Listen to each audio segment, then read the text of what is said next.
आणि news top 10 मधून नजर टाकणार आहोत सुरुवातीला 9 राजकीय घडामोडींवर। मुख्यमंत्री एकनाथ शिंदे यांच्या रामगिरी निवासस्थानी मुख्यमंत्री आणि दोन्ही उपमुख्यमंत्र्यांमध्ये बैठक। शिंदे फडणवीस आणि अजित पवारांमध्ये अर्धा तास चर्चा। मराठा आरक्षणाच्या प्रश्नावर विशेष अधिवेशन बोलावलं जाण्याची शक्यता।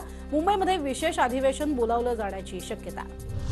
तुपकरांचा मोर्चा विधान भवनाकडे जाण्यापासून रोखला। सोयाबीन कापसाच्या प्रश्नावरती रविकांत तुपकर आक्रमक, पोलिसांनी घेतलं ताब्यात। शिंदे मुख्यमंत्री झाल्यावर महाराष्ट्राला पनौती लागली। मुख्यमंत्र्यांवर टीका करताना रविकांत तुपकर यांच्याकडनं पनौती असा उल्लेख।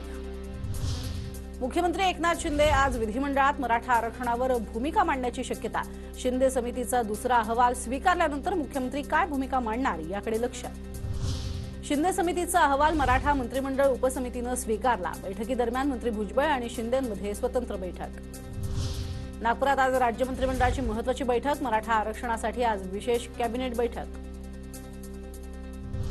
राज्यातल्या धनगर आरक्षणावरती आज विधानसभेमध्ये विशेष चर्चा होणार। धनगर आरक्षणावरती अर्धा तास चर्चा घ्या, भाजप आमदार राहुल कुल यांची मागणी। हिवाळी अधिवेशन लांबणार का यावर आज निर्णय होणार। विधिमंडळ कामकाज सल्लागार समितीची आज बैठक। विरोधकांकडून अधिवेशनाचा कालावधी वाढवण्याची मागणी।